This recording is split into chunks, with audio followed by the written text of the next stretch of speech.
Pemirsa, dari ajang Piala Asia U23, Timnas Indonesia membuat kejutan setelah mengalahkan Australia dengan skor 1-0.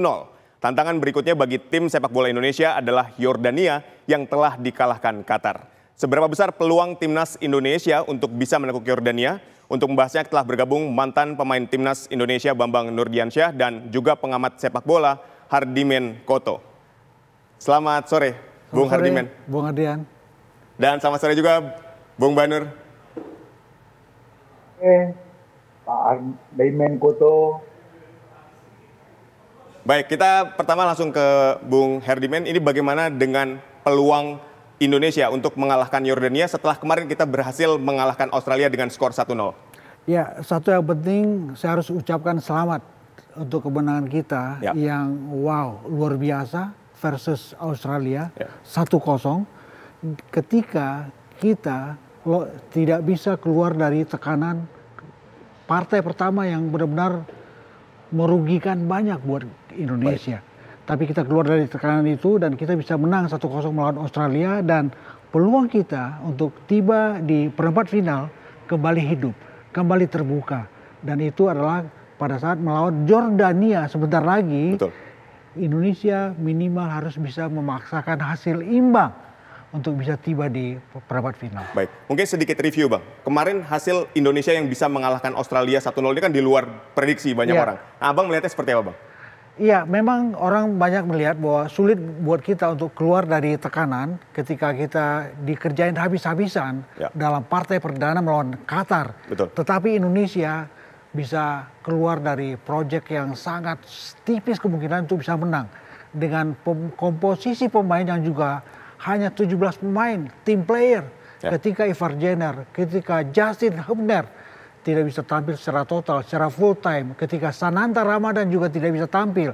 Tetapi Indonesia kemudian bisa lolos dari tekanan itu dan kita keluar sebagai pemenang. Wow, ini keren, Bang. Baik.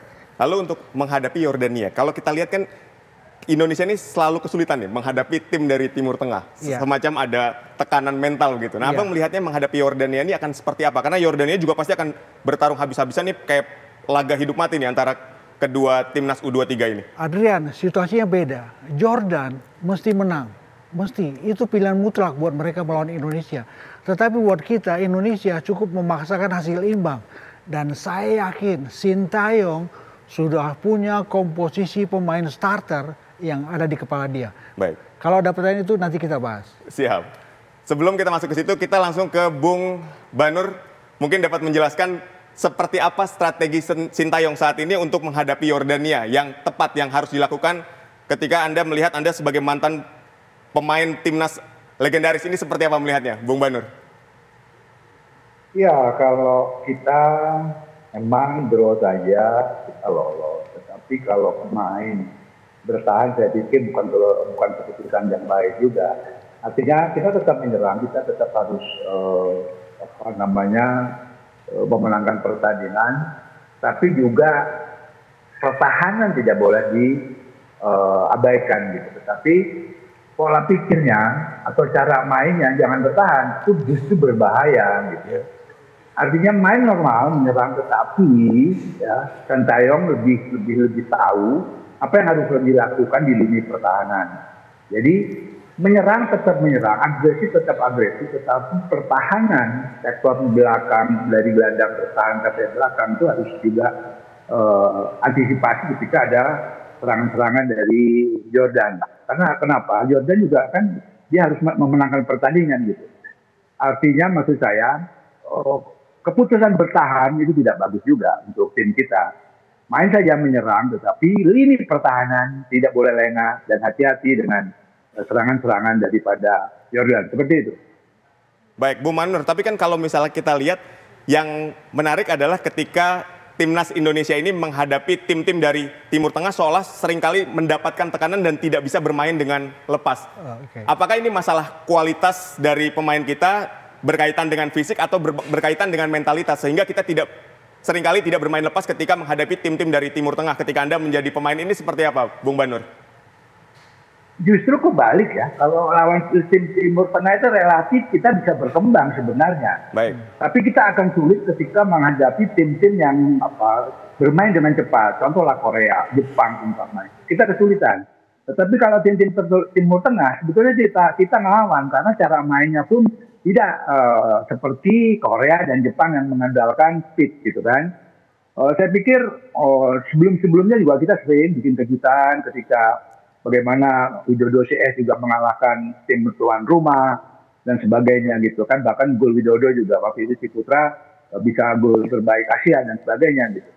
Menurut saya peluang kita sangat besar lawan Jordan.